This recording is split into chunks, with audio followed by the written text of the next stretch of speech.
next time. Assalamualaikum semuanya, jumpa lagi sama Aufa. Ya, kalau kemarin kita udah ke sumber bunyi, lalalala. Nah, sekarang kita akan masuk ke efek Doppler. Ya, efek Doppler itu apa? Ini sering banget keluar di soal-soal, mau soal USBN, soal UTBK juga kadang-kadang keluar. Jadi ini dia, langsung simak efek Doppler itu apa gitu ya. Ya, jadi efek Doppler itu contohnya kayak gini nih. Jadi misalkan ada mobil yang membunyikan klakson berjalan dari A ke B, dari B ke A ya, ini gambarnya.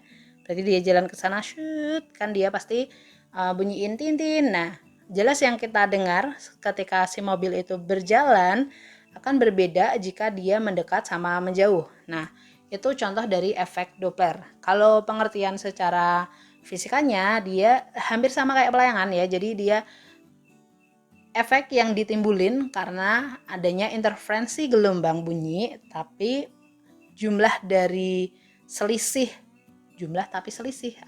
selisih frekuensinya itu agak besar dibandingkan dengan pelayangan. Jadi kalau pelayangan itu kan kecil, nah kalau efek Doppler ini lebih besar daripada pelayangan gitu.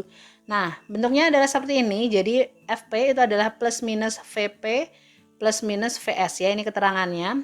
Jadi frekuensi yang didengar misalkan kita, kemudian sumbernya misalkan ada si mobil yang klakson ini, kemudian V-nya adalah kecepatan bunyi di medium. Kalau nggak ada di soal berarti 340, kalau ada di soal pakai yang ada di soal. Kemudian VP kecepatan mendengar, misalkan kita jalan, misalkan ada truk es krim, kita mendekati berarti kita kan jalan gitu ya.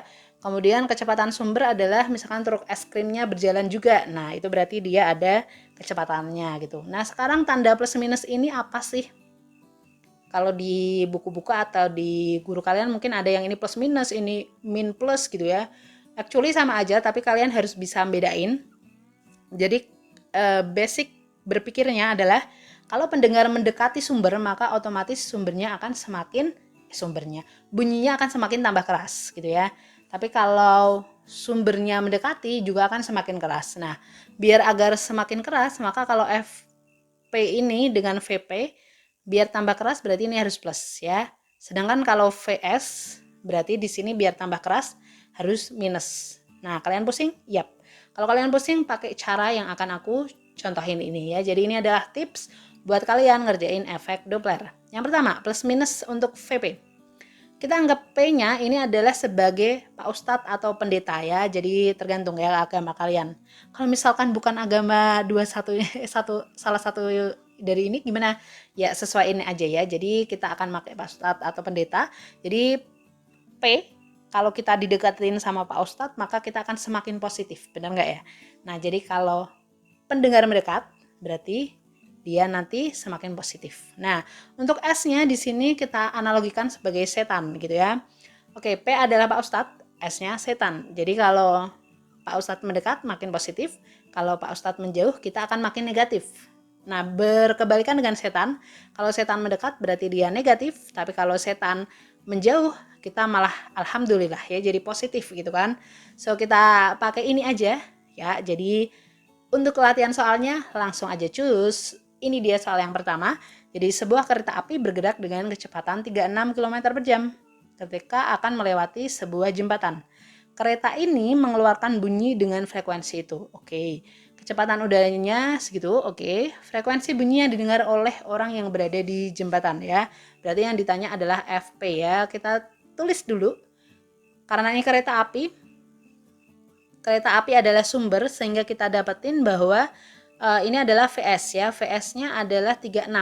Tapi kita harus jadikan meter per second dulu ya. Bagi 36 kali 10 alias 10 meter per second. Oke. Nah, kemudian kita tulis ini mengeluarkan bunyi, berarti ini FS ya.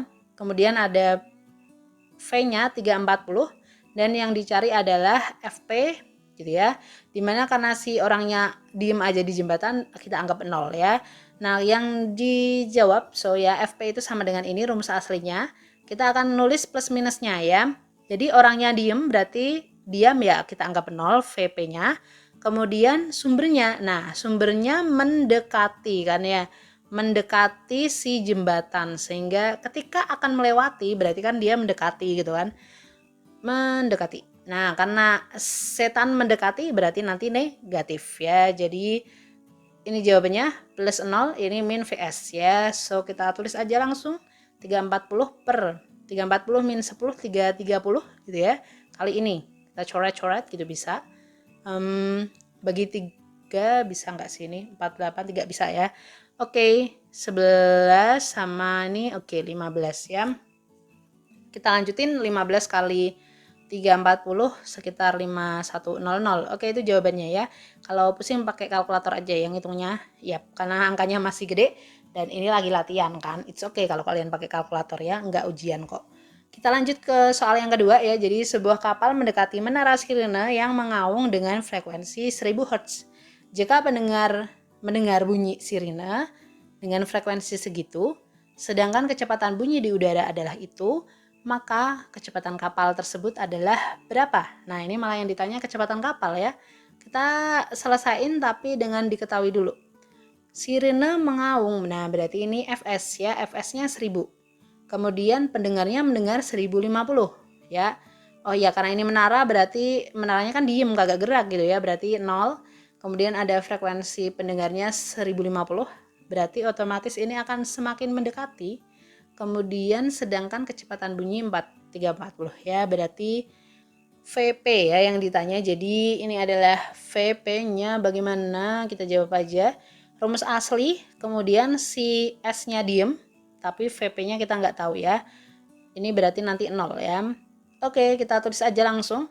1050 ditambah sama dengan 1050 sama dengan 340 plus VP per 340 tambah 0 kan 340 kali 1000 gitu ya.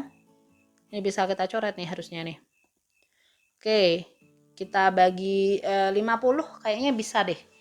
0, 20 sama 21. Oke, 21 ini kali, ini bagi dulu juga bisa ya.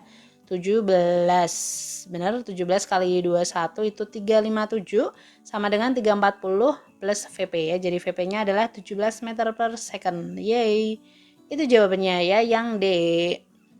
Oke, habis ini masih ada pertanyaan lagi kah? Masih ada ya. Untuk soal selanjutnya akan aku pisah video ya. Jadi soal selanjutnya adalah gabungan dari pelayangan sama efek Doppler. So kalian harus stay tune terus di channelnya Ova biar nggak ketinggalan ya dengan soal satu ini gitu ya, dan soal-soal lainnya. Sampai jumpa di episode selanjutnya gitu ya. Sampai jumpa, see you next time. Assalamualaikum warahmatullahi wabarakatuh.